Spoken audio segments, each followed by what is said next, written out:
Terminator himself, former California Governor Arnold Schwarzenegger. Arnold Schwarzenegger says he once almost died over a botch.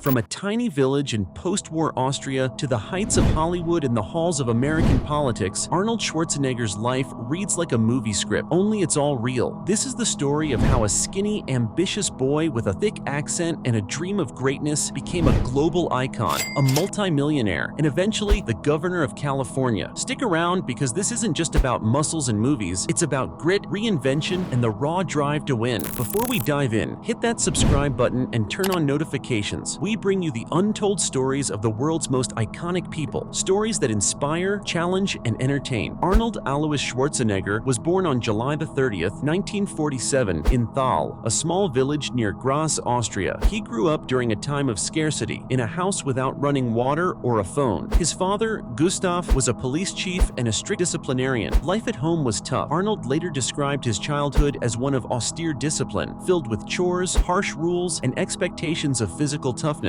But even in those early years, Arnold had something many others didn't, a vision of something bigger. At the age of 14, he discovered bodybuilding, and it hit him like a lightning bolt. He saw a magazine photo of Reg Park, a bodybuilder who became Hercules in the movies. That moment changed everything. Arnold didn't just want muscles, he wanted out of the village, out of Austria, out of ordinary life. He began training obsessively, breaking into local gyms when they were closed, building makeshift weights at home. He set his sights on becoming the best bodybuilder in the world, and then using that as his ticket to America. By 20, he was already making waves. He won Mr. Universe, the youngest to ever do it. Over the next few years, he'd rack up titles like Mr. Olympia, dominating the bodybuilding world with an intensity that left rivals stunned. He trained like a machine, ate like a soldier, and visualized every victory before it happened. His thick accent and unusual name didn't matter. He was turning his body into a brand, but he wasn't stopping there. Arnold knew bodybuilding alone wouldn't get him where he wanted to go. He had a plan. While others focused only on the gym, he studied business, marketing, and real estate. Long before Hollywood came knocking, Arnold was investing in apartments and building wealth. He became a millionaire through real estate before he ever earned a big paycheck from acting. Behind the muscles was a sharp, strategic thinker. Then came the movies. At first, Hollywood wasn't interested. His accent was too heavy. His name was too long. He was too bulky. But Arnold kept pushing. In 1982, Conan the Barbarian hit theaters and changed everything. Suddenly, his look was the brand. 2 years later, the Terminator made him a legend. "I'll be back" became one of the most iconic lines in film history, and Arnold, once dismissed as a curiosity, was now a box office powerhouse. Throughout the 80s and 90s, Arnold redefined what an action hero looked like. He brought charisma, humor, and a sense of fun to a genre that was often flat. From Predator to Total Recall to True Lies, he delivered hit after hit. But even at the height of stardom, politics was on his mind. He'd long admired the American political system and had even married into the Kennedy family when he wed Maria Shriver in 1986. In 2003, during California's recall election, Arnold shocked the political world. With no prior political experience, he announced his candidacy for governor on The Tonight Show. Most people laughed, but they didn't understand Arnold's pattern: set the goal, work relentlessly, and win. That November, he did exactly that. Arnold Schwarzenegger became the 38th governor of California. As governor, he inherited a mess: billions in budget deficits, political gridlock, and economic uncertainty. But he tackled it head-on, championing environmental reform, infrastructure investment, and bipartisan cooperation. He wasn't perfect, and his time in office had plenty of controversy, but his approach was consistent, pragmatic, disciplined, and focused on solutions. He served 2 terms, leaving office in 2011. Arnold's post-political life hasn't slowed down. He's returned to acting, become a leading voice on climate change, and continued building businesses and investing. But more than anything, he's become a symbol of possibility. A man who came from nothing, built everything, and stayed hungry the whole way. Arnold Schwarzenegger didn't just succeed in one field, he mastered multiple: bodybuilding, business, film, and politics. Drop a comment on what inspired you most and subscribe for more powerful stories like this one.